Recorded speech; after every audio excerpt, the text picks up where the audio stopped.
প্রিয় দর্শক আসসালামু আলাইকুম। আপনারা জানেন যে উপদেষ্টা পরিষদ গঠন হয়েছে বিপ্লবের পরে, সেই বিপ্লবের সাথে যারা সম্পৃক্ত ছিল সেই মানুষগুলোকে একেবারে শুরু থেকেই কোণঠাসা অবস্থায় রাখা হয়েছে এবং যে ২ জনকে রাখা হয়েছে উপদেষ্টা পরিষদে তাদেরকেও আসলে সেইভাবে মতামত প্রকাশ করার সুযোগ দেয়া হচ্ছে কিনা সেটা নিয়েও মানুষের মধ্যে প্রশ্ন দেখা দিয়েছে। হাসপাতালে এখনো পর্যন্ত যারা আন্দোলনে আহত হয়েছিল তারা কাতরাচ্ছে। তাদের চিকিৎসার অভাবে কারো চোখ নষ্ট হচ্ছে, কারো পা কেটে ফেলতে হচ্ছে। গতকালকে একজন মারাও গিয়েছেন। এমন একটা পরিস্থিতির ভেতরে সংস্কৃতি উপদেষ্টা হিসাবে একজন ব্যক্তিকে আনা হয়েছে এবং বাণিজ্য উপদেষ্টা হিসাবে যাদের নিয়ে চরম বিতর্ক রয়েছে। এই যে বিপ্লব, সেই বিপ্লবের চেতনার বিরুদ্ধে যারা দাঁড়িয়েছিল হঠাৎ করেই ২-৩ টা Facebook পোস্ট দিয়ে তারপরে একজন সংস্কৃতি উপদেষ্টা হয়েছেন। সেটা নিয়ে ব্যাপক আলোচনা সমালোচনা হচ্ছে। তারপরেও সরকারের ভেতরে খুব একটা যে তৎপরতা দেখা যাচ্ছে জনগণের এই মতামতকে মূল্যায়ন করার মতো আমরা তেমন কিছু দেখছি না। এই পরিস্থিতিতে আমরা আজকে একটি বিশেষ আলোচনায় অংশ নিচ্ছি। আলোচনায় আছেন আমাদের সাথে আসলে ২ জনকেই পরিচয় করানোর কিছু নাই। পিনাকি দাদা এবং আসিফ মাহতাব। এই আন্দোলনে প্রচন্ড আ যেই বিপজ্জনক সময়, সেই সময়তেও শুধু এই আন্দোলন না, বিগত আন্দোলনগুলোতেও দেখেছি যে আসিফ মাহতাব কতটা সাহস নিয়ে তিনি জীবনের ঝুঁকি নিয়ে আন্দোলনে অংশ নিয়েছেন এবং তার এখনো পর্যন্ত শারীরিক বেশ কিছু সমস্যা চলছে, থেরাপি চলছে। তিনি ঠিকমতো উঠে বেশিক্ষণ বসেও থাকতে পারেন না। আ এইসব মানুষগুলোকে আসলে আমরা বিপ্লবের পর থেকেই হারিয়ে ফেলেছি। মাত্র ২-৩ জন সমন্বয়ককে আমরা বাইরে থেকে দেখছি। এর বাইরে অন্য যে সমন্বয়করা ছিল তাদেরকেও এখন আমরা দেখছি না। এমন বাস্তবতায় আমরা আলোচনাটা করব। পিনাকি দাদা আপনি এ শুরু করেন এইটা দিয়েই যে সবশেষ যে ২ জনকে উপদেষ্টা হিসাবে নিয়োগ দেয়া হলো, আপনি কতটুকু সন্তুষ্ট? সবশেষের কথা আমি বাদই দিই। ১ম যে উপদেষ্টা পরিষদ গঠিত হলো, আমিও তখন থেকে বলে আসতেছি যে এই উপদেষ্টা পরিষদ বিপ্লবের আকাঙ্ক্ষাকে ধারণ করতে পারে এবং কারা কে কিভাবে তাদেরকে সিলেক্ট করবে। এটা নিয়ে আমার ১ম থেকে প্রশ্ন আছে। অসংখ্য উপদেষ্টা আছে যাদের এই বিপ্লবের সাথে বিন্দু মাত্র সম্পর্ক নেই এবং শেখ হাসিনার বন্দনা করে গেছে তাদের পুরো সময়টা জুড়ে। লিখে গেছে, লেখালেখি করে গেছে।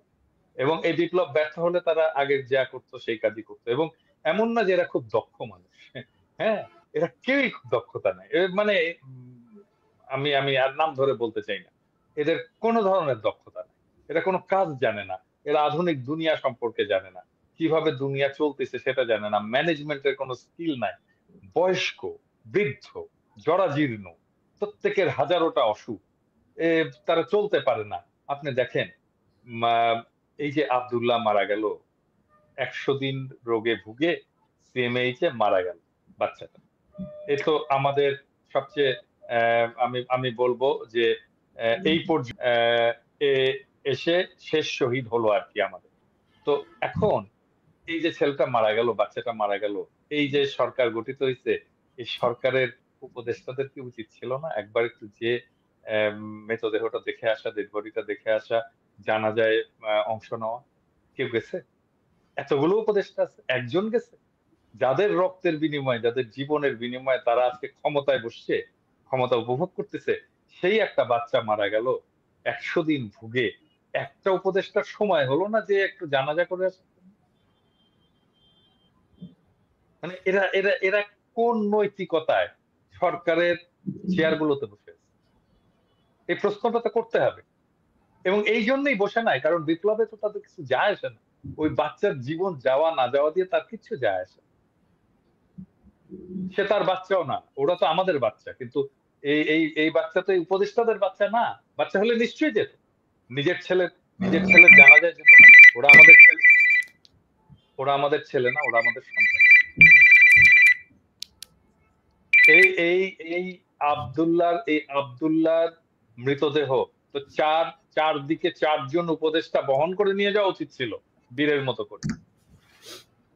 আমি সিউর আজকে যদি আসিফ যদি উপদেষ্টা হতো, আসিফ মাহতাব উৎস যদি উপদেষ্টা হতো, আমি সিউর ও যে সামনে দাঁড়াইতো। ও ইমামতি করত। শুধু ইমামতি করতো না তারপরে ওই খাটিয়া নিয়ে ও সামনে যেয়ে দাঁড়িয়ে যাইতো। আমি সিউর এটা বলে দিতে হইতো না। কারণ ও ওন করে। ও তো বুক চিতায় তো এই লড়াইয়ে নামছে, ছাত্রদের উৎসাহ দিছে। কয়টা শিক্ষক ছাত্রদের সাথে যে লড়াইয়ে নামছিল? আসিফ নামছিল? শুধু নামছিল না, গ্রেফতার হয়েছে, এবং তাকে তাকে যখন নির্যাতন করছে সবাই দেখছে। হাতে হাঁটতে পারতো না, হাতে একটা লাঠি ছিল, সেই লাঠি দিয়ে, এবং ওর একটা চিহ্ন আছে আঙুল এরকম উঁচু করে, তাই না আসিফ? জি, জি, হ্যাঁ, জি। হাত হাত কিন্তু ও আঙুল উঁচু করে আছে, মানে একটা সাইন দিচ্ছে, তার বিজয়ের চিহ্ন সে কিন্তু দিয়ে যাচ্ছে। তার শাহাদাতের চিহ্ন। বিশ্বাস অনুসারে, তার ধর্ম বিশ্বাস অনুসারে সে শাহাদাতের চিহ্ন দিয়ে দিচ্ছে। তো এরকম ছেলে যদি থাকতো, আসিফরা যদি থাকতো আজকে উপদেষ্টা পরিষদে, আজকে চেহারা অন্যরকম হতো। চেহারা অন্য। আজকে আজকে আজকে তো আমাদেরকে প্রত্যেককে উপদেষ্টাকে জিজ্ঞেস করতে হবে, লজ্জা দিতে হবে। আপনার ছেলে যদি শহীদ হতো, আপনি জানাজা করতে যেতেন না? আপনার ছেলে নাও। যারা শহীদ হয়েছে আমরা বলি না ওরা আমাদের ছেলে? যারা আহত হয়েছে আমরা বলি না ওরা আমাদের ছেলে, বাচ্চা আমাদের? তা আপনি যেতেন না? এই তো উপদেশটা আমাদের। বাচ্চারা রক্ত দিল, আর এই বুড়া হাবড়া, আমি বলি বুড়া খাটাস, এই বুড়া খাটাস গুলো যে ক্ষমতা উপভোগ। না, কালকে রাতে যখন দেখেন, রাতে আসিফ নজরুলের বক্তব্যটা আমি শুনলাম। সেই বক্তব্যের ভেতরে তিনি বলছেন যে ডিসেম্বরের মধ্যে সবকিছু ঠিক হয়ে যাবে। মানে এটা নভেম্বর চলছে, ডিসেম্বর। তার মানে ১ মাস তাদের সময় লাগবে এটা নিয়ে কোনো একটা সিদ্ধান্তে পৌঁছাতে। তো কালকে কোনটা নিয়ে? কোনটা এই নিয়ে? হাসপাতালে, পঙ্গু হাসপাতালের সামনে গিয়েছিলেন তিনি রাতে। যখন ওই আমি চিকিৎসা নিয়ে? জি। ওই চিকিৎসা নিয়ে আমি আপনাকে ইলিয়াস, আমি আপনাকে আজকে বলতেছি, আপনি লিখে রাখতে পারেন। কিচ্ছু করতে পারবেন না, ওরা জানেই না। আমাকে তো এই বাচ্চারা প্রত্যেকদিন ফোন করে, কেউ না কেউ ফোন করে, এবং আমি ওদের ফোন ধরি, কথা বলি, দীর্ঘ সময় ফোন করে কথা বলে, ওরা কান্নাকাটি করে, আমিও কিছু কান্নাকাটি করি, এবং আমি তো ওদের প্রবলেমটা বুঝি। এই এই পুরো উপদেষ্টা পরিষদ কেউ জানে না ওদের প্রবলেমটা আসলে, কেউ জানে না। আমি বলতেছি ওরা কেউ জানে না, কথা বলেনি ওদের সাথে, ওদের সমস্যাটা কি জানে না। বললেই হলো 1 মাসের মধ্যে সলভ করবে, জীবনেও পারবে না ওরা কিছু। আমি আজকে লিখে দিতে পারি, যদি কিছু করতে পারে আমি কান কেটে দিব, কুত্তায় খাও। আমি কান কেটে দিয়ে দিব, কুত্তায় খাওয়াবো। না, সে করার জন্য করবে না করবে সেটা তো পরে। মানে করার জন্য ডিসেম্বর পর্যন্ত সময় ওনাদের কেন লাগবে? মানে এই সময়টাতে আপনি ডিসেম্বরে পারবে না ইলিয়াস, ডিসেম্বরে ওরা পারবে না, ওরা কিচ্ছু করতে পারবে না, কারণ ওরা জানেই না প্রবলেমটা কোথায়। না, সলভ করা তো দূরের কথা। আপনি একজন চিকিৎসক। আপনি জানেন যে যতটা সময় পার হবে একজন চোখের যে সমস্যাটা, পায়ের সমস্যাগুলো, এগুলোর যত সময় পার হবে তত তার ওইটার বিপজ্জনক অবস্থায় যাবে, এবং সেটা ইলিয়াস আপনি জানেন, আসিফও জানে, আমি 5ই অক্টোবর আমি বলছিলাম যে চিকিৎসার জন্য কি করতে হবে, এবং আমি নিজেকে ভলান্টিয়ার করছিলাম যে আমি এটা ভলান্টিয়ার করব। আমি এই একটা পরিকল্পনা করছিলাম, ওয়ান স্টপ একটা সার্ভিস সেন্টার করা হবে, যেখানে সমস্ত আহতরা আসবে, তাদের চিকিৎসা শুধু হবে না, তাদের সাইকোথেরাপি হবে, কাউন্সেলিং হবে, এবং ফাইনালি তাদেরকে পুনর্বাসন করা হবে। আমি 5ই অক্টোবর একটা পরিকল্পনা দিচ্ছি।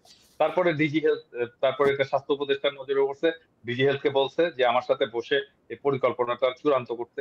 আমি লিখে দিছি প্রজেক্টের রেশনাল, লিখে দিছি অবজেক্টিভ, লিখে দিছি। তারপরে তাদের আসার কথা ছিল, কেউ আসেন। আমি কিন্তু স্বাস্থ্য উপদেষ্টাকে বলছি যে টাকার কথা চিন্তা করেন না আপা, আমি টাকা জোগাড় করে দিই। আরে ভিক্ষা করে টাকা জোগাড় করে দিতাম, কয় টাকা লাগতো?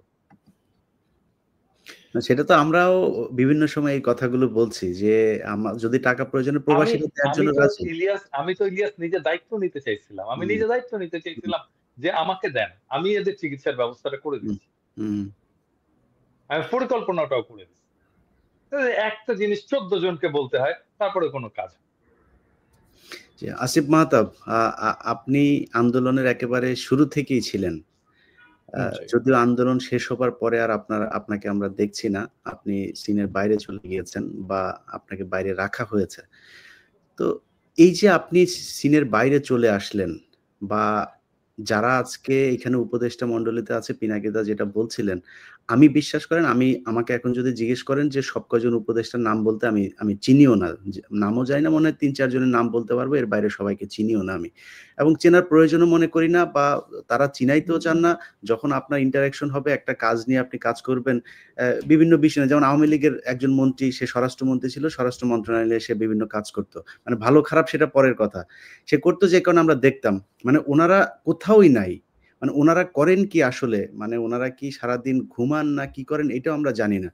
তো এই যে আপনি বাইরে চলে গেলেন, মানে আপনি কি এমনিতেই বাইরে আছেন? নাকি আপনার সাথে কি এই যে সরকার, একটা বিপ্লবী সরকার আমরা যেটাকে নাম দিয়েছি, সেই সরকারের পক্ষ থেকে কোনো ধরনের যোগাযোগ করা হয় কিনা? বা কোনো ধরনের নীতি নির্ধারণী পর্যায় থেকে আপনার সাথে কোনো বক্তব্য নেয়া হয়েছে কিনা এখন পর্যন্ত? এখানে কিছু বিষয় আমি ফার্স্টে ক্লিয়ার করতে চাচ্ছি। সেটা ১ নাম্বার বিষয় হচ্ছে যে বিপ্লবী সরকারের ডেফিনিশনটা কি আসলে? বিপ্লবী সরকারের মধ্যে তো যারা একটা বিপ্লবী আদর্শ থাকা লাগবে। তা এটা গণ-অভ্যুত্থানে আমাদের কোনো ক্লিয়ার বিপ্লবী আদর্শ নাই। ফর এক্সাম্পল আমার আদর্শ obviously I was inspired by my religion, যেটা আমাকে অনেক ইন্সপায়ার করেছে বিপ্লবে যোগ দেওয়ার জন্য। নীতি নৈতিকতা ওখান থেকেই আসছে। বাট অনেকের এখান থেকে আসে নাই। সো বিপ্লবী সরকার যদি গঠন করতে হতো, তো বিপ্লবী সরকার তো হয় বিপ্লবী দিয়ে। আপনি বিপ্লবের মধ্যে যারা ডিরেক্টলি ইনভলভ না, তাদেরকে নিয়ে যদি আপনি বিপ্লবী সরকার গঠন করেন, সেটা কিভাবে বিপ্লবী সরকার হয়? এখন বিষয়টা হচ্ছে যে আমাকে কোনোভাবে তারা কোনো কনট্যাক্ট করে নাই। অ্যাজ ইফ আমার এখানে কোনো কন্ট্রিবিউশন নাই। যেখানে ইটস ওকে, মানে আই ডোন্ট পার্সোনালি কেয়ার। আমি বাংলাদেশের এই সব আপনারা জানেন, আপনারা রিপোর্টার আপনারা জানেন যে আমি বাংলাদেশের একদম ফার্স্টের থেকেই এই আন্দোলন শুধু এটা না। আমি বাংলাদেশের ১ম প্রাইভেট ইউনিভার্সিটি রাস্তায় নামায় রোড ব্লক করা সেটা আমিই ফার্স্টে করি। ইট ওয়াজ মাই প্ল্যান। হ্যাঁ, আমার ওই স্ট্র্যাটেজিটা আমি যদি দেখান, আমি এখন এই মুহূর্তে আমার কম্পিউটার থেকে বের করে দিব আমার ডিটেইলস স্ট্র্যাটেজি। তো সেটা আমি ফার্স্টে করি। তো আমি বাংলাদেশের জন্য করে আসছি এই কিছু পাওয়ার আশায় না যে আমি কিছু একটা পাবো, আমাকে কেউ একটু রেসপেক্ট বেশি দিবে, এরকম না। আমি এখানে এইজন্য কিছু করি নাই। সো তারা যদি সরকার ঠিকমতো চালাতে পারতো, that's fine. I am happy. আপনি যদি দেখেন আমার স্ট্যাটাসগুলি, আমি ১ম এ খুবই খুশি হয়েছিলাম যে হ্যাঁ, সরকার গঠন হয়েছে। ইটস ফাইন, আমার দরকার নাই। হাউএভার দিন যত যাচ্ছে তত কিছু প্রবলেম আমি দেখতে পাচ্ছি যে this is clearly a discriminatory government. সে বৈষম্য বিরোধী দাবি করছে বা সে নিজেই বৈষম্য করছে। তারা তাদের এজেন্ডা, তাদের আইডিয়ালস যেটা বাংলাদেশের সাথে যায় না, সেই ধরনের আইডিয়ালস এবং দর্শন সেটা চাপিয়ে দেওয়ার যত রকম কাজ কারবার সেটা করছে। জনগণের যে দ্রব্যমূল্য হার, বিভিন্ন সমস্যা, একদম ৫ই অক্টোবর আমিও লিখেছিলাম যে সবার আগে উচিত হচ্ছে শহীদ এবং আহতদের চিকিৎসা করা, সেটাও তারা ফেইলিয়ার। এই একটা কাজেও তারা সাকসেসফুলি করতে পারে নাই। কারণ আমি এখনো মানুষকে দেখি যে তারা বাসার মধ্যে গুলি ভিতরে ঢুকে বসে আছে, তাদের কোনো খোঁজ খবর নাই। মানে তাদের যে কোনো একটা প্রসেসে আনা হবে সেটাও নাই। তার মানে they are failure in every level. So এইজন্য আমি আসলে এটাকে বিপ্লবী সরকার হিসেবে ধরতে পারছি না, দুঃখজনকভাবে। আমি এটাকে বিপ্লবী সরকার বলব না। আমি যদি আরো একটু ফার্দার ইলাবোরেট করি, সেটা হচ্ছে যে এই সরকারটা মূলত যাদেরকে নেওয়া হচ্ছে তারা এনজিও সেন্ট্রিক। এখন এনজিও চালানো আর জনগণের নেতৃত্ব দেওয়ার ভিতরে আকাশ পাতাল পার্থক্য আছে। এনজিওরা যেমন নম চমস্কি আপনারা সবাই জানেন, পৃথিবীর মধ্যে one of the number one political thinker, সে এরকম বলেছিল যে একটা অর্গানাইজেশন, এনজিও অর্গানাইজেশন একটা ফ্যাসিস্ট বা একটা টোটালিটেরিয়ান একটা সিস্টেমের মতো, যেখানে এনজিওর যে মাস্টাররা তারা যেটা বলে ওয়ার্কারদের সেটাই করতে হয়। তাদেরকে ছাঁটাই করতে চাইলে করে দিতে পারে, তাদেরকে যাকে ইচ্ছা তাকে নিতে পারে। তার কালচার, অফিস কালচার, সেগুলো সবই ইয়ে করে এনজিওরা।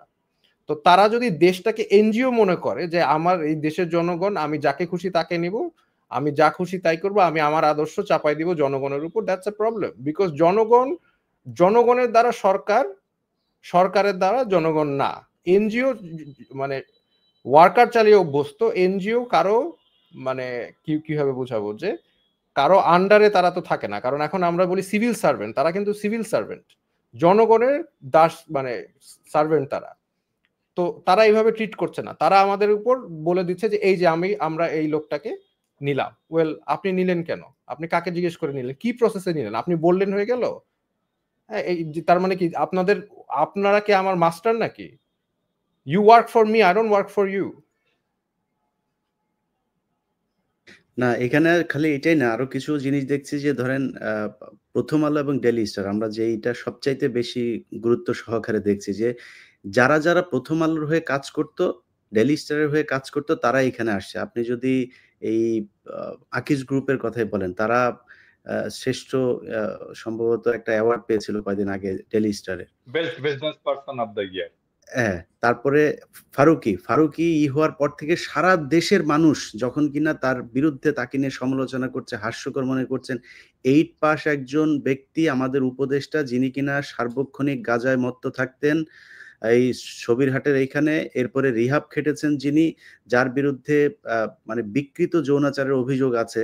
এমন একজন বিকৃত মনা, প্রচন্ড রকমের ইসলাম বিদ্বেষী একজন মানুষকে এখানে দেওয়া হয়েছে। প্রথম আলো প্রতি ঘন্টায়, ঘন্টায় তার পক্ষে নিউজ করছেন। এছাড়া আমরা যখন কিনা পিনাকিদা ডেইলি স্টার নিয়ে কথা বলছেন, আমি প্রথম আলো নিয়ে কথা বলছি।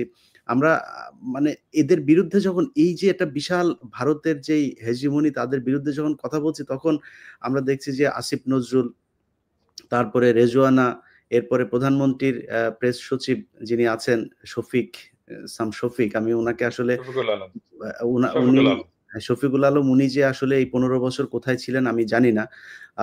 তো হঠাৎ করে এসে উনারা এত বড় দেশপ্রেমিক হয়ে গেলেন, এত বিপ্লবী সরকারের পার্ট হয়ে গেলেন।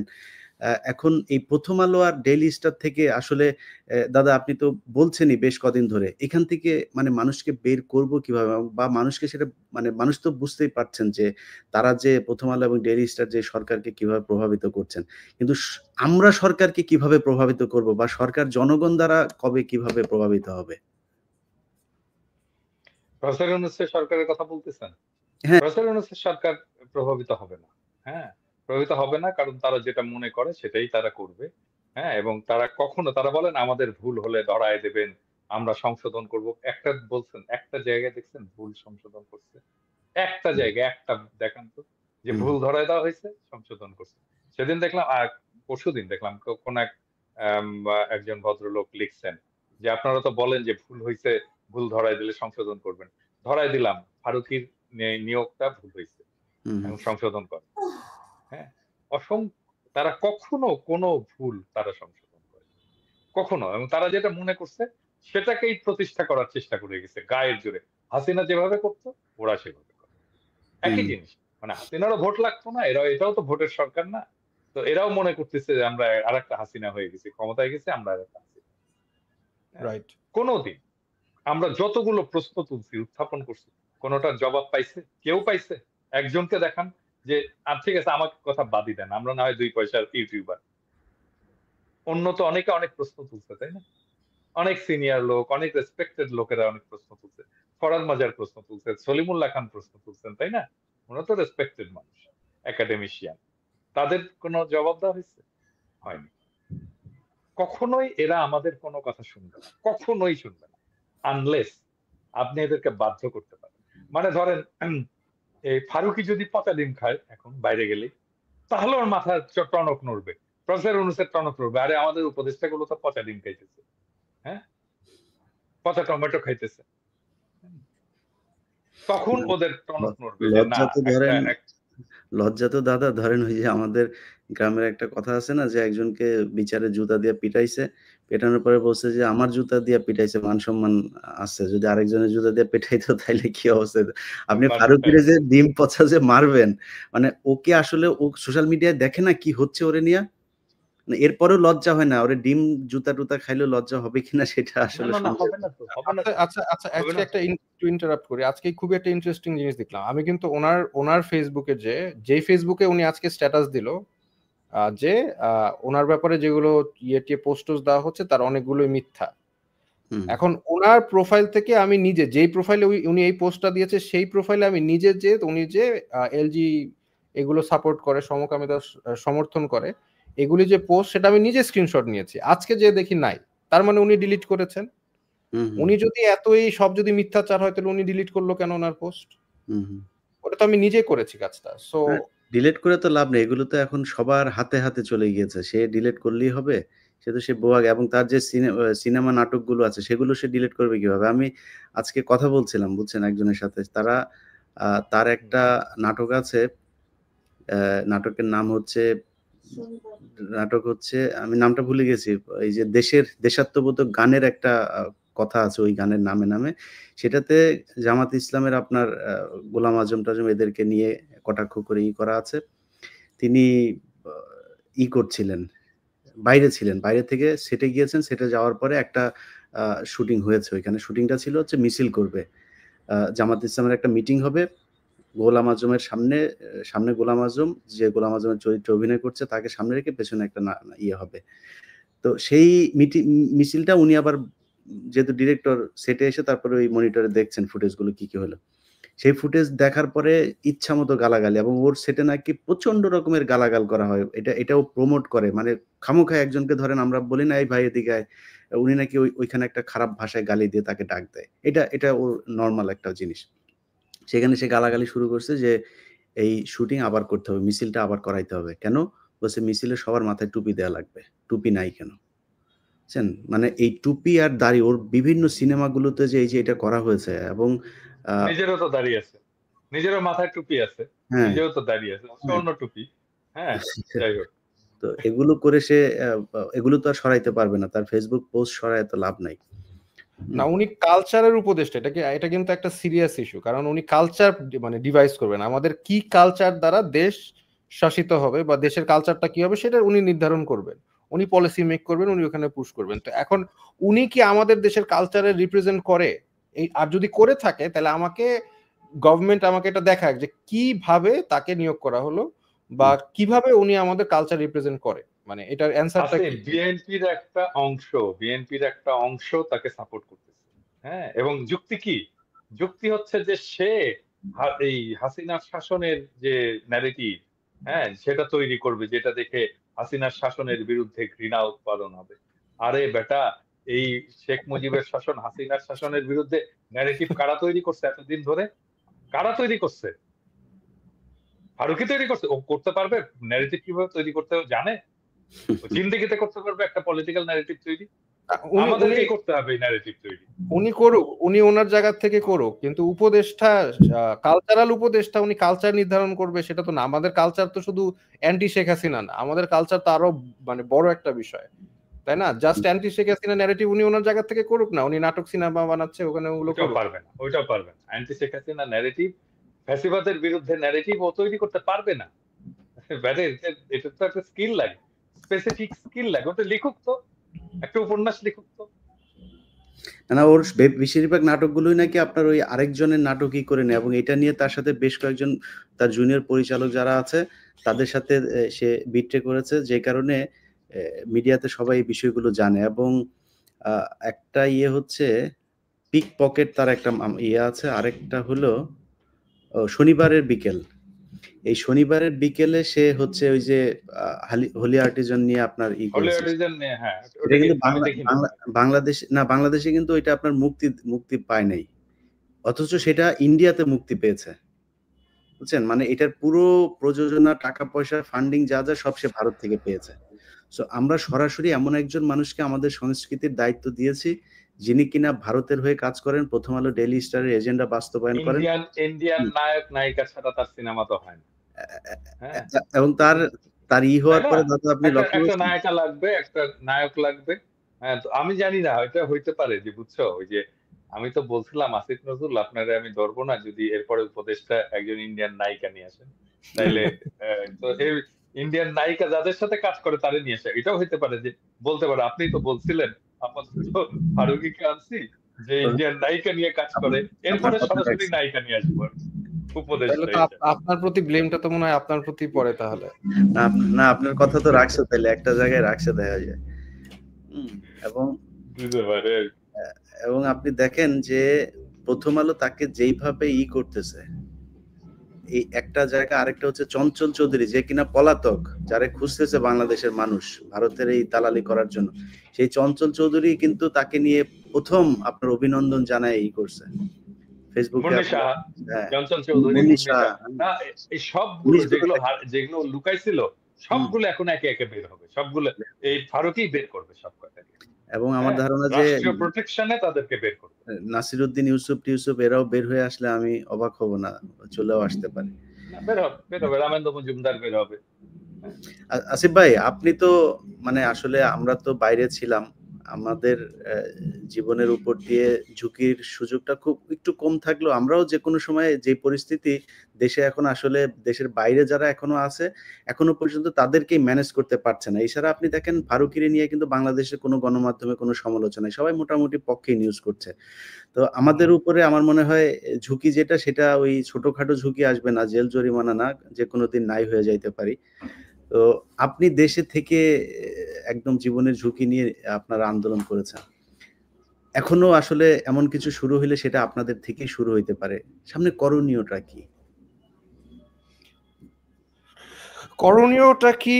এটা এটা তো একটা কমপ্লিকেটেড ইস্যু। কারণ মানে আমরা তো একদিকে চাচ্ছি দেশটা স্টেবল হোক, বাট আরেকদিকে যদি সরকার এই রকমের বৈষম্য করে, এরকমে একদম মানে যাদের একদম টোটালি মানে বেইমানি করতেছে জনগণের সাথে, এখন এরপরে তো একটা টাইম সুনার অর লেটার আমাদের তো হয়তো বা কিছু করতে হতে পারে। এন্ড কিছু করতে হলে কি আমার মনে হয় না সরকার এটাকে মানে কিছু করতে পারবে। সরকার যদি এখনো মনে করেন এই ধরনের বৈষম্য করে, যে ক্লিয়ার বৈষম্য, তো এবং এই যে ফারুকী ওনাকে যদি নিচ্ছে যে এজেন্ডা, আর আরেকটা বিষয় হচ্ছে এই গভর্নমেন্ট ছিল ডেমোক্র্যাটদের সাপোর্টে, তো এখন ডেমোক্রেটরা কিন্তু নাই, তো কাজে ওনারা যদি মনে করেন যে আমেরিকা তাদেরকে খুব বেশি ব্যাকিং দিবে তাদের এজেন্ডা বাস্তবায়নের জন্য, দিবে না, কারণ আমেরিকাও জানবে যে তারা ডেমোক্রেটের সাপোর্টার। তো কাজে আমাদের হয়তোবা সামনে যদি এরকম চলতে থাকে তাহলে আমাদের তো অবভিয়াসলি মানে মুভ করতে হবে। তারা আসলে ভয় পাচ্ছে বা আমাদেরকে ভয় দেখানোর চেষ্টা করছে যে শেখ হাসিনা চলে আসবে এই সেই, কিন্তু তাদের ভয় পাওয়ার জায়গাটা আসলে ভুল। জনগণকে ভয় পাওয়া উচিত। যেই জনগণ শেখ হাসিনাকে তাড়িয়েছে সেই জনগণকে ভয় পাওয়া উচিত। সেই জনগণ কিন্তু আপনাদেরকেও, যদি আপনারা বেশি বাড়াবাড়ি করেন, এক্সট্রিমিজম বেশি করেন, উগ্রবাদিতা বেশি করেন, তাহলে আপনাদেরকেও তাড়ানো জনগণের পক্ষে সম্ভব। মানে that's a clear message.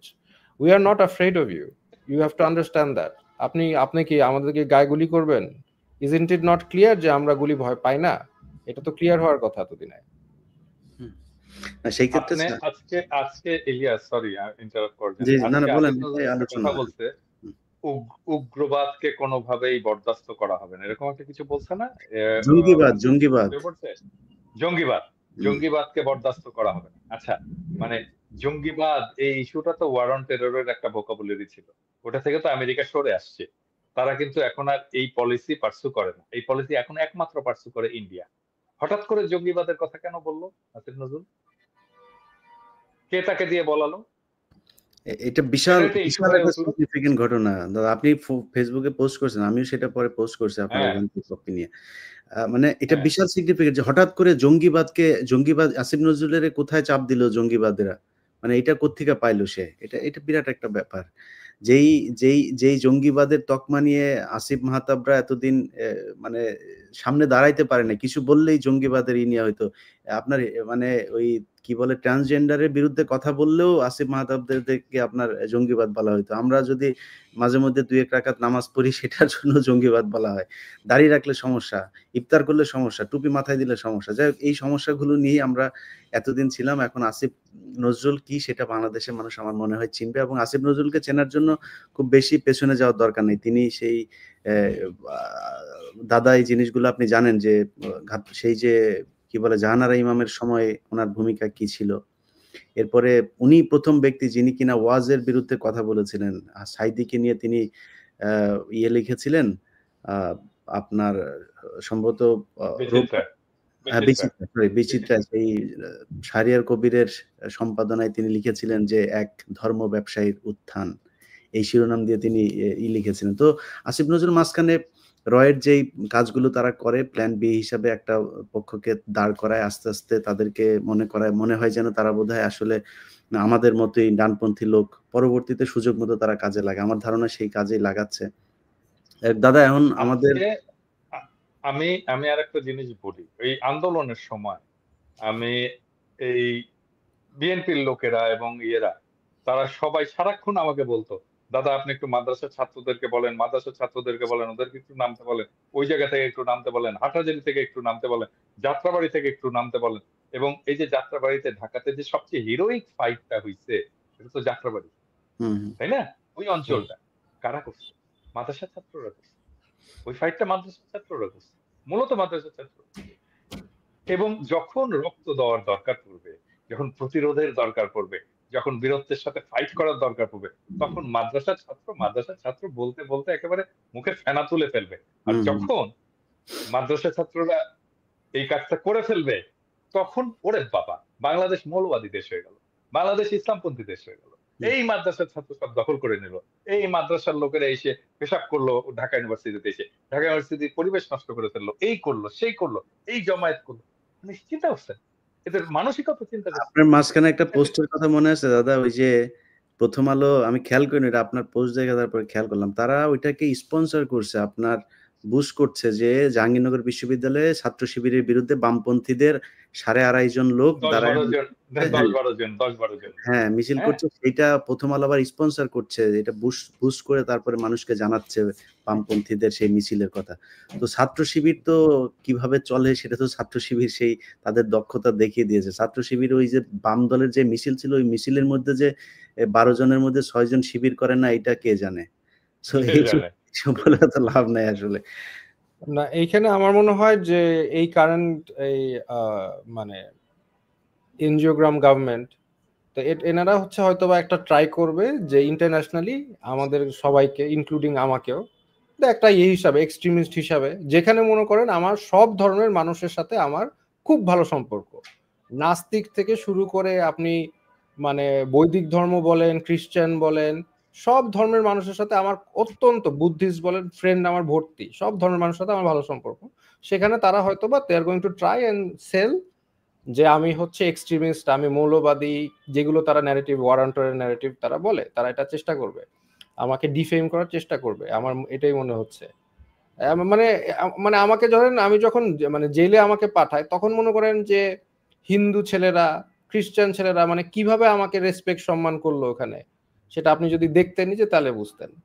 But তারপরেও মনে করেন তাদের যে ন্যারেটিভটা সেটা তারা ইন্টারন্যাশনালি বিল্ড করার আমার মনে হয় চেষ্টা করবে ফর ইন্টারন্যাশনাল সাপোর্ট, কারণ তাদের international support I think is এখন একটু নড়বড়ে ট্রাম্প জেতার পর থেকে।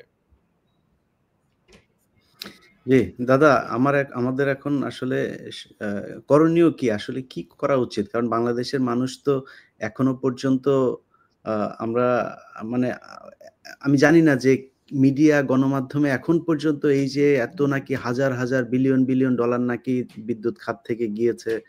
এত নাকি লুটপাট এমপি মন্ত্রীরা এত কিছু করেছে। বাংলাদেশের গণমাধ্যমে কোনো নিউজ নাই। এখনো আপনি নিশ্চয়ই আমার মতো একই রকম পান। ইমেইলে সারাক্ষণ আসতে থাকে। আমি ইমেইলে এই 200 জিবি আপনার কিনতে হয়েছে। এত ফুটেজ ইয়ে-টিয়ে পাঠায়। তো মানে এই যে বাইরের এই গণমাধ্যমের যে অল্টারনেটিভ হিসেবে যে এখনো পর্যন্ত আমাদের কাছে মানুষের চাওয়া যে কি করতে হবে ভাই, কি হচ্ছে, দেশ কোন দিকে যাচ্ছে? আসলে কি করা উচিত? বাংলাদেশের মানুষের এখন সামনে করণীয় কি? দেখেন, এটা একটা খুবই ডিফিকাল্ট সিচুয়েশন। মানে এটা তো আপনার অস্বীকার করার কোনো উপায় নেই। আমরা কেউই অস্বীকার করি না যে এই সরকার তো আমাদের লড়াইয়ের ফলেই আসছে। আমরা তাদেরকে পছন্দ করি, উপদেষ্টাকে পছন্দ করি আর না করি। এটা তো আমাদের লড়াইয়ের সরকার। তো এই সরকার ফেইল করুক, এটা আমরা নিজেরাও চাই না, এবং আমার মনে হয় এখানে আমরা যারা আছি তারা কেউই চাই না। আবার এটাও ঠিক, এরা যে সমস্ত কাজ করে যাচ্ছে সেটাকে সহ্য করাটাও আমাদের জন্য মুশকিল হয়ে গেছে। তাহলে এখন করণীয়টা কি? করণীয় আমাদের একটাই আছে, যে সরকারকে আমাদের শক্তি এটা বুঝতে হবে। আমাদের শক্তিকে মান্যতা দিতে হবে। এবং এটা যদি মান্যতা না দেয় সরকার, তাহলে এই সরকারের সাথে হেড অন কলিশনে যেতে হবে আমাদের। মান্যতা এখন কিভাবে দেবে? আমরা তো এর আগে অনেকবার, আমি বললাম না যে আমরা এর আগে অনেক ভুল ধরায় দিছি। অনেক সময় ক্ষমা চাইতে বলছি। কোথাও কখনো তারা ক্ষমা চায়নি, ভুল স্বীকার করেনি। হ্যাঁ? আজকে শুনলাম যে ওই আহত ছাত্রদের ওইখানে যেয়ে নাকি শুধু ক্ষমা চাইছে যে এটা আমাদের ভুল হয়ে গেছে। বাট ফারুকীকে এই মন্ত্রিসভা থেকে বাদ দিতে হবে। এটা ফার্স্ট। ফারুকীকে যদি মন্ত্রিসভা থেকে বাদ না দেয়, এই সরকারের এই স এ এই এই সরকার শুধু, মানে এই শুধু ফারুকী না, এই সরকারের প্রত্যেকটা বিষয়ের বিরুদ্ধে আমাদের রেজিস্ট্যান্স জারি রাখতে হবে এবং এটাকে তীব্র করে তুলতে হবে। হ্যাঁ? আমি আজকের ভিডিওতে আমি দেখলাম, মানে আমি তো ভিডিও স্ক্রিপ্ট লিখি, এটা ঠিক। কিন্তু আমি যখন বলি তখন তার স্ক্রিপ্ট মেনে বলি না। নিজের যেভাবে আসে আরকি সেটা বলে দেই। আজকে আমি দেখলাম যে আমি এই উপদেষ্টাদেরকে তুই তোকারি করে গালাগালি করছি। হুম? আমি এটা ওই যখন রেকর্ড করছি তখন বুঝতে পারিনি। আজকে শোনার সময় দেখলাম যে আমি তুই তোকারি করে গালাগালি করছি। হাসিনা সরকারকে বা হাসিনাকে আমি তুই তোকারি বলতাম, তুই বলতাম। কিন্তু এটা বলার জন্য আমি একটা সময় নিছিলাম। হয়তো ২-৩ বছর অ্যাক্টিভিজম এর পরে আমি যে তুই বলছি। আমি হাসিনাকে মাতারিও বলছি। মানে শেষ দিকে তো আমি মাতারি বলতাম। এই সরকার তুই শুনে ফেলছে এত তাড়াতাড়ি। সো আমার কাছে থেকে যে ধরনের রেজিস্ট্যান্স, যে ধরনের, এটা তারা পাবে। পাওয়া শুরু করবে যদি ফারুকীকে রেখে দেয়। এবং ফারুকীকে সরাতে হবে। এবং এইটা সরালেই আমরা বুঝতে পারবো যে সরকার আমাদের শক্তিকে, জনগণের শক্তিকে মান্যতা দিচ্ছে। আর যদি তারা না সরায়, তাহলে ধরে নেব জনগণের শক্তিকে সে ফ্যাসিস্টের মতোই স্বৈরাচারের মতো করেই উপেক্ষা করছে। একজন স্বৈরাচারের সাথে যে যে আচরণ আমরা করতাম, সে আচরণ করবো প্রফেসর ইউনূসের সরকারের সাথে। No issues. হ্যাঁ, মানে হাসিনাকে হেড অন কমিশন করছে, হাসিনার সাথে মোদির সাথে ফাইট করছি। হ্যাঁ, এই প্রফেসর ইউনূসের সরকার চুটকি মেরে উড়াই দিতে পারবে। দেবো তুলতে আলটিমেটলি হবে, কোয়েশ্চেনটা তো ফারুকীকে সরাইতে হবে, ফারুকীকে সরাইতে হবে। এইটার কোনো নেগোসিয়েশন না, যদি কিন্তু নাই। ফারুকীকে সরাইতে হবে, হয় ফারুকী পদত্যাগ করবে নিজে, অথবা ফারুকীকে সরাইতে হবে। না সরাইলে কি করবো, এটা প্রফেসর ইউনূসের সরকার বুঝবে, প্রত্যেকটা উপদেষ্টা বুঝবে, না প্রত্যেকটা উপদেষ্টা বুঝবে। না, আমি যেটা একটা বলতে চাচ্ছি সেটা হচ্ছে আলটিমেটলি যে উপদেষ্টা না হচ্ছে সেটা কোনো এই সরকারের কোনো ট্রান্সপারেন্সি নাই। তারা তো টোটালি ফ্যাসিস্টদের মতো আচরণ করছে না, কোনো ট্রান্সপারেন্সি নাই, জনগণকে জানানোর কোনো ইয়ে নাই যে কাকে নিচ্ছে কেন নিচ্ছে। একটা কিছু উপদেষ্টা হতে পারে, তাদের নাম যেতে পারে, তারা নামটা জনগণের কাছে প্রেজেন্ট করতে পারে যে দেখেন আপনারা কাকে নিতে চান বা পছন্দ করেন, তাকে একটা আপনি অনলাইনে জরিপ করতে পারেন, অনেক কিছু করা সম্ভব। আপনি আমাদের তো ডিসিশন দিতে পারেন না এইভাবে, তাই না? এটা ডিসিশন তো ফ্যাসিবাদের কাজ। আপনি কি মানে হিটলার স্টাইলে দিচ্ছেন আমাকে যে আমরা এটা তোমাদের জন্য নির্ধারণ করে দিয়েছি? হু আর ইউ? আপনি আমাকে আচ্ছা অপশন আসিফ, দিবেন, আমি সিলেক্ট করব। আচ্ছা আসিফ, আমি বলি, মানে এই ক্যাবিনেট অথবা প্রফেসর ইউনূসের অফিস যদি বাংলাদেশের 200 থেকে 300 জন লোকের মতামত নেয় একটা পজিশন নিয়ে, তাহলে তো কাভার হয়ে যায় বাংলাদেশের সমস্ত প্রতিনিধিত্বশীল মতামত। ঠিক কিনা বলেন? হুম। 200 থেকে 300 জন লোক, আরো কম আমার মনে হয় মতামত না। আচ্ছা বলেন তো, এটা আপনার সাজেশন কি, এটা করলে কেমন হয়? আমরা একজন ব্যবসায়ী উনিই বলতেন, উনি 300 জন লোকের সাথে কথা বলতেন যে আমরা একজন ব্যবসায়ী একজন উপদেষ্টা নিতে চাই, কাকে নেওয়া যায় একটু বলেন তো আপনার সাজেশন, তাই না? মানে যত বেশি লোকের সাথে আমি আলোচনা করে সিদ্ধান্ত নেব, ভুলের পরিমাণ তত কমবে। মানে এটা করার রাষ্ট্রের কি লোক নাই? প্রফেসর ইউনূসের অফিসে লোক নাই 300 জন লোকের সাথে কথা বলবে? না, এটা বিষয়টা হচ্ছে ওই যে ওনারা তো আসলে এক্সপিরিয়েন্স হচ্ছে এনজিও চালিয়ে, তো এনজিও তো তারা এত কিছু বলার দরকার নাই, মানুষের সাথে এত ডিসকাশন করার দরকার নাই। তো মানুষের নেতৃত্ব দাও আর এনজিও নেতৃত্ব দাও, তো ডিফারেন্সটা আছে। এইটাই একটা ডিফারেন্স যে এনজিওতে আপনি হায়ার করবেন আপনার মানে সিস্টেমের উপর আপনি চাপাই দিবেন যে হ্যাঁ এই লোকটাকে হায়ার করছি, আমি হায়ার করছি, দ্যাটস ইট। বাট জনগণের নেতৃত্ব এরকম না তো। মানে জনগণকে তো আমার বলতে হবে যে আপনি কাকে হায়ার করছেন, কি প্রসেসে হায়ার করছেন, এটা তো ট্রান্সপারেন্সি থাকতে হবে। এই ধরনের পলিটিক্যাল সেন্সটা মনে হয় গভর্নমেন্টের নাই, কারণ দেয়ার ওভারঅল ওরা যারা নিচ্ছে টোটালি এনজিও সেন্ট্রিক লোক। ম্যানেজারিয়াল স্কিলও আসিফ, ম্যানেজারিয়াল স্কিলও, হ্যাঁ, তার তো একটা ইয়ে থাকবে। মানে আমি তো একটা কোম্পানিতে কাজ করি, আমি তো একটা প্রতিষ্ঠানে কাজ করি, একটা ফরাসি প্রতিষ্ঠানে কাজ করি। আমরাও যখন কোন একটা পলিসি নেই, একটা বিজনেস পলিসি আমরা যখন নিই, আমাদেরও কিন্তু এটা ভেটিং করতে হয় সব স্টেক হোল্ডারদের সাথে। হ্যাঁ, মানে যাদের সাথে আমরা কাজ করি, এই ধরেন dermatologist, aesthetic doctor, specialist, professor, academician, researcher, এরকম অসংখ্য লোকের সাথে আমাদের কথা বলতে হয় ফর্মালি। হ্যাঁ, কথা বলে রেকর্ড নিতে হয় যে আমরা এটা করতে চাচ্ছি, আপনার ডাক্তার সাহেব এটা কি মনে হয়, আপনার মতামত। হ্যাঁ, তারপরে সেই কারণেই তো আমরা এত পাওয়ারফুল হইতে পারছি, একটা অর্গানাইজেশন এত পাওয়ারফুল হইতে পারছে। হ্যাঁ, কারণ আমরা যেটা চিন্তা করি, ঠিক আছে, আমাদের প্রত্যেকের ধরেন প্রায় আমাদের অফিসে তো আর এমন কেউ নাই যার বিজনেস গ্রাজুয়েশন নাই, মার্কেটিং এ যারা কাজ করছে পিএইচডি নাই। হ্যাঁ, এরকম সমস্ত লোকজন আছে, সব এক্সপার্ট আছে। বাট স্টিল আমাদের প্ল্যানিংটাকে, আমাদের মেথডটাকে ভ্যালিডেট করে নিতে হয় স্টেক হোল্ডার, এবং সেই কারণেই আমাদের ভুলের সংখ্যা পরিমাণ কমে যায়। তো প্রফেসর ইউনূসের একটা একটা ডেটাবেস থাকবে না, তার একটা অ্যাডভাইজারি কাউন্সিল থাকবে না, অ্যাডভাইজারি কাউন্সিল নাও কনসালটেশনের জায়গা থাকবে না, যে আমি এই বিষয়টা হলে ধরা যাক, আমি হেলথ নিয়ে আমি একটা ডিসিশন নেব, মেজর ডিসিশন, তাহলে আমি কতজনের সাথে আলাপ করবো, কার কার সাথে আলাপ করবো? Very senior, young, mid level, academician, researcher, practising doctor, clinician, এইভাবে তো আমি একটা ইয়ে করবো, তাই না? করে, বা হেলথ অ্যাডমিনিস্ট্রেটর, এরকম করে আমার একটা একটা প্যানেল থাকবে যার সাথে আমি কথা বলবো যে আচ্ছা বলেন তো এটা এই ডিসিশনটা নিয়ে যাচ্ছে, এটা আপনার ইয়েটা কি? আরে মাথার মধ্যে থেকে তো চিন্তা বাড়ায় না, এটা তো এইভাবে চলে না দুনিয়া। এটা তো ওদেরকে বুঝতে হবে, এরা আসলে জানেই না দুনিয়াটা কেমন করে চলে। কারোর সাথে কোনো কথা, কারোর সাথে কোনো আলাপ নাই, মাথার মধ্যে যেটা আসতেছে মতিউর রহমান আর মাহফুজ আনাম যেটা বলতেছে ঠিক সেটাই মানে ম্যাসিভ নেপোটিজম, মানে এক্সট্রিম লেভেলের নেপোটিজম। তাদের লোক তারাই দিবে, তাদের আদর্শ, তাদের দর্শন, তার বাইরে কাউকে একসেপ্ট করবে না। এটা তাদের মানে ম্যাসিভ নেপোটিজম আমার মনে হয় ওভারঅল। হ্যাঁ, ওই তো রক্ত দেওয়ার সময় মাদ্রাসার ছাত্র, আর ক্ষমতায় বসার সময়, চেয়ারে বসার সময় প্রথম আলো লেগেছে।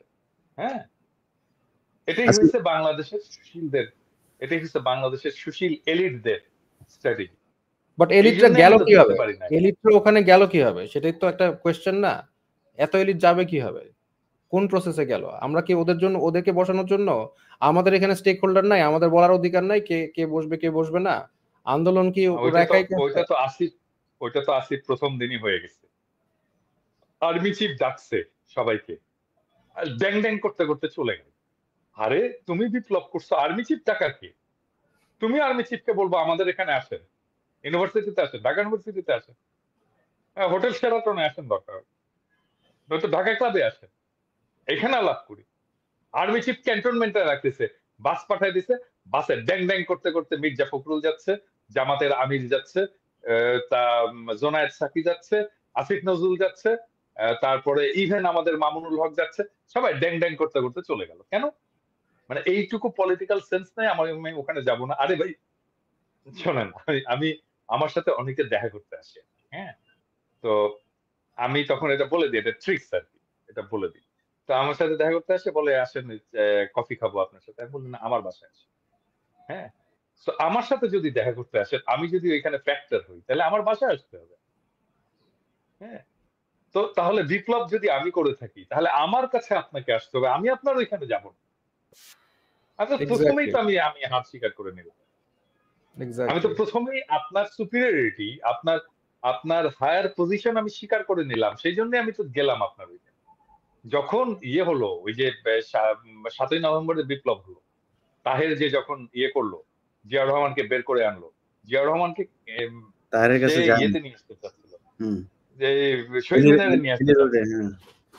হ্যাঁ, এবং জিয়াউর রহমানকে আসতে দেয়নি, এবং জিয়াউর রহমানকে যে আসতে দেয়নি, সে কারণেই জিয়াউর রহমান প্রেসিডেন্ট হয়েছে।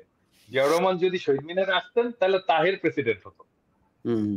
হ্যাঁ, কর্নেল তাহের প্রেসিডেন্ট হতো, মানে তাহলে নিয়ন্ত্রণটা তাহেরের হাতে চলে যেত। ওইখানে যে যাওয়া যায় না, এইটা মির্জা ফখরুলের মতো লিডার এতগুলো, তারপরে ধরেন জামাতের আমি ডাক্তার শফিকের মতো লিডার, তারপরে জোনায়েদ সাকির মতো লিডার, এরা বুঝতে পারলো না যে এখানে আমার কি করা দরকার। না, এইটুকু তাদের মাথার মধ্যে ছিল আসিফ ভাই, আপনারা তখন কোথায় ছিলেন? মানে আপনাদের প্রতিনিধি আরো বাড়ানো গেল না কেন? না দেখেন, আমি আমি তো ওই টাইমে জেলে ছিলাম। জেলে ছিলাম, তখন আমি জেল থেকে বের হতে পারি নাই। ও তো জানেই না। আচ্ছা, মানে আচ্ছা। না, আমি এখন বেসিক্যালি আমি তো এক্সপেক্ট করি নাই যে এইভাবে হুটহাট করে এরকম গভর্নমেন্ট ফর্ম করে ফেলবে, হুম। তাই না? এবং গভর্নমেন্ট ফর্ম করছে ভালো কথা, এবং অনেককে ডাকা হয়েছে ওখানে। সেখানে কিন্তু আমাকে গভর্নমেন্ট ফর্ম করছে ভালো কথা, আমাকে কিন্তু ডাকাও হয় নাই। মানে অ্যাজ ইফ এখানে আমার কোনো রোল নাই, ডাকা হয় নাই, এবং একটা ফোন করা পর্যন্ত করে নাই। এরপরেও মানে হ্যান্ড এটা ডিস্টেবলাইজ করে, এরপরেও একটা যদি ফোন করতো, হ্যাঁ একটু কথা বলি, আসেন চা খান। আসিফ মানে আমি, মানে ধরেন ওইখানে তো বাংলাদেশের বিষয়টা আছে, আমরা যারা বাইরে কাজ করছি, আমরা তো কিছু ফিগার ছিলাম, তাই না? মানে আমাদের সাথে কথা বলতে পারতো না, ইলিয়াসের সাথে কথা বলতে পারতো না, কনকের সাথে কথা বলতে পারতো না, আমার সাথে কথা বলতে পারতো না, কোনো মানে আমাদের আমাদের কোনো রোল ছিল না। মানে এটা ঠিক, আমরা দূর থেকে করছি, কিন্তু তাই বলে আমাদের কোনো রোল ছিল না, আমরা পার্ট না, আমরা তো বিপ্লবের অংশীদার। হ্যাঁ, মানে মানে মানে ধরেন সব বিপ্লব টিপ্লব সব হয়েছে, এই চিত্রপটে পিনাকি নাই, কনক সরোয়ার নাই, ইলিয়াস নাই। ডু ইউ থিংক এটা খুব সহজ হতো? না, আমরা তো বিকল্প মিডিয়া ছিলাম, এটা বাংলাদেশের মানুষ অলরেডি জানে, বাংলাদেশের আমরা মানুষ তো অলরেডি বিকল্প জানে। মিডিয়া ছিলাম, এবং আমাদের সাথে কেউ কোনো কথা বললো না, কেউ কিচ্ছু বললো না, এটা ফোন করারও কোনো প্রয়োজন বোধ করলো না।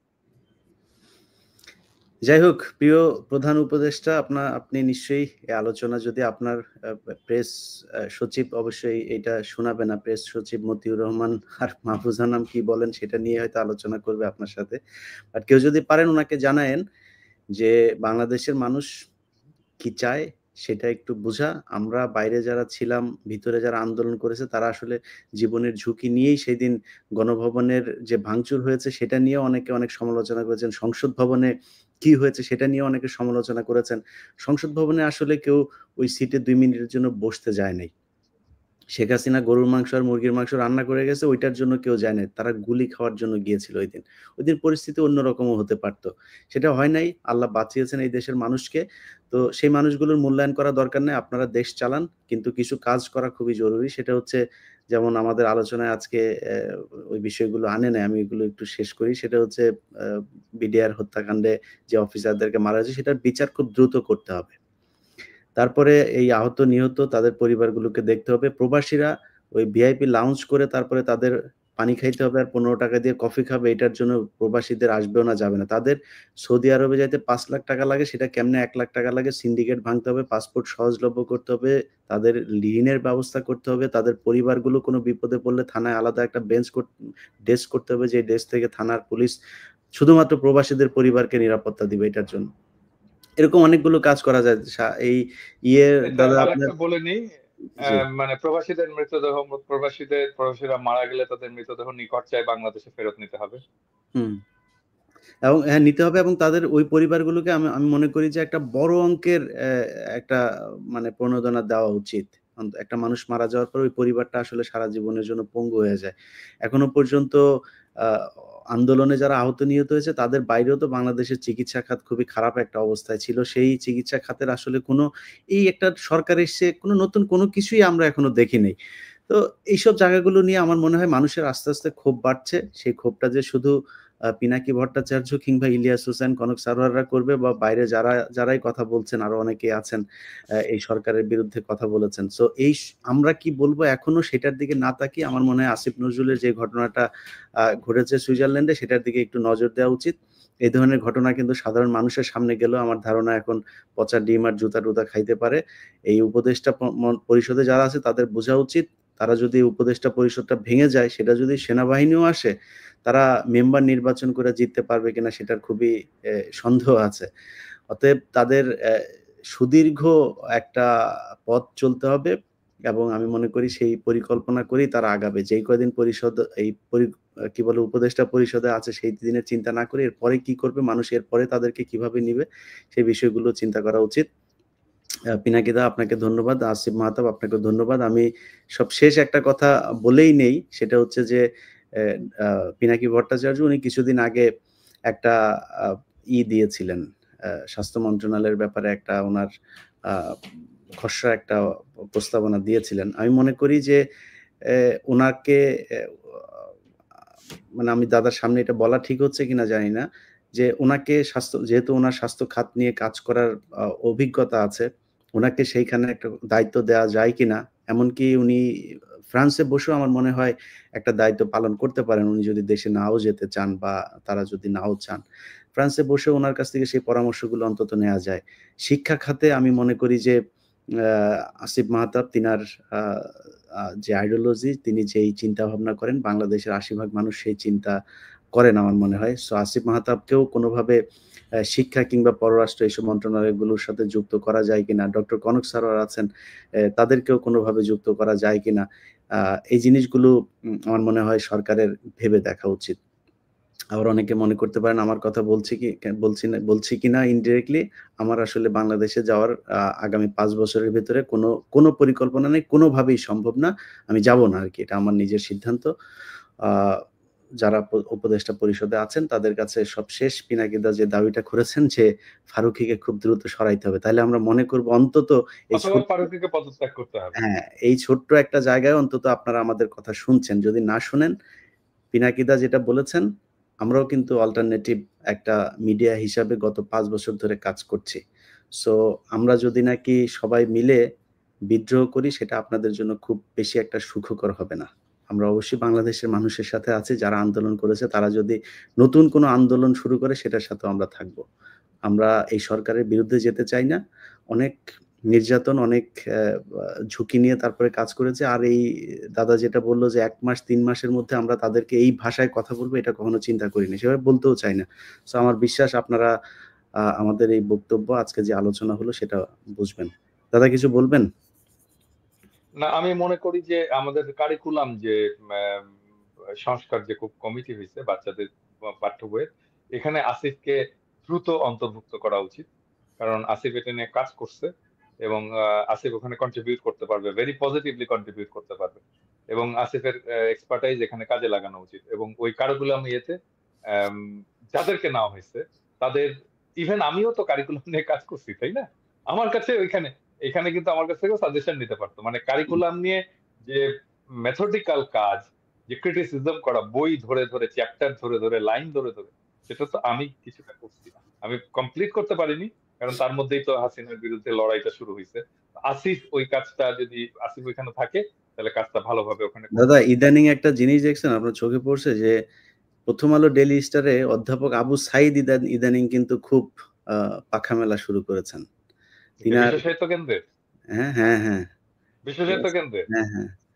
তো ওনারে তো তাহলে ধরতে হবে। আমি বলে রাখি, সাইদ স্যার যদি কারো কেউ যদি এটা ইয়ে করে, সাইদ স্যারকে দেখাবেন যে স্যার আপনি রিটায়ার করেন, আপনি এর মধ্যে ঢুকেন না আর। হ্যাঁ, হুম, মানে বেইজ্জত হবে না, ঢুকেন না, কোনো দরকার নেই। হুম। ভালোভাবে বললাম আর কি, আমার বাবার বন্ধু মানুষ তো, এভাবে প্রথম আলো বলতে ডেইলি হবে আর। স্টার খুব প্রমোট করছেন ওনাকে, জানি না এটার পেছনে উদ্দেশ্য কি। আসিফ ভাই আপনার যারা শিষ্য ছিল, যাদেরকে নিয়ে আন্দোলন করলেন, তাদের উদ্দেশ্যে যদি, আমি জানি না তাদের সাথে আপনার এখন যোগাযোগ কতটুকু আছে, এই প্রশ্নটা করে আর বিব্রত করলাম না। তাদের প্রতি যদি কোনো উপদেশ পরামর্শ থাকে।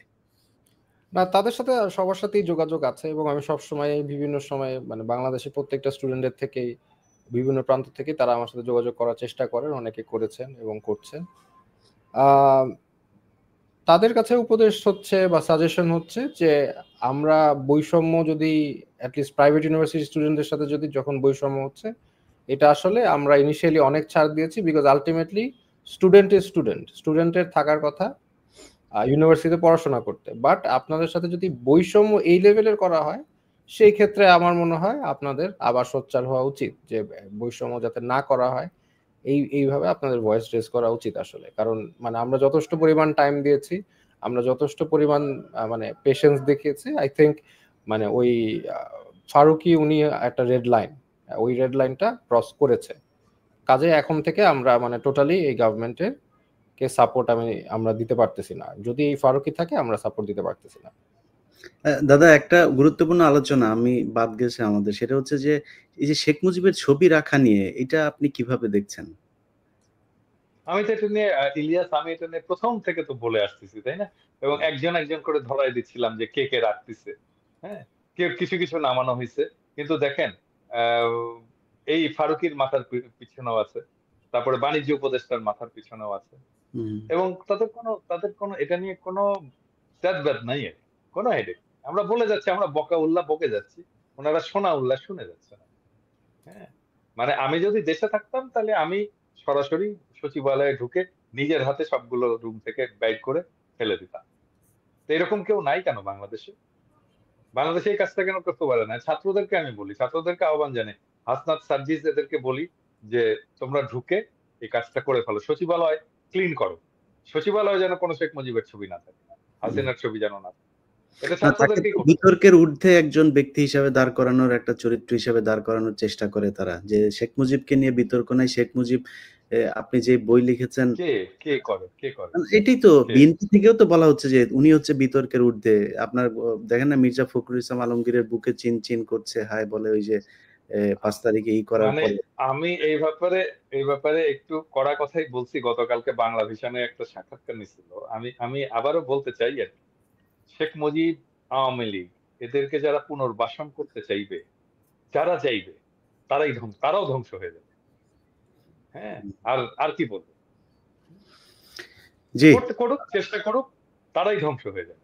জি, প্রিয় দর্শক, আপনারা ভালো থাকবেন। আর সবশেষ সেনাবাহিনীকে বলবো যে কোনো ধরনের ডানে বাঁয়ে মোচড়ামুচড়ি বন্ধ করবেন। এই সুযোগে নিয়ে আমরা আওয়ামী লীগ কিংবা সেনা শাসন কোনোটাকেই বাংলাদেশের মানুষ মেনে নেবে না। কারণ বাংলাদেশের মানুষ, অ্যাজ আমাদের ভাই আসিফ ভাই সেড, যে আপনাদের বুকে যে গুলি নিতে পারে বাংলাদেশের মানুষ, এটা বাংলাদেশের মানুষ প্রমাণ করেছে। অতএব এটা নিয়ে কোনো সন্দেহ থাকার কিছু নাই।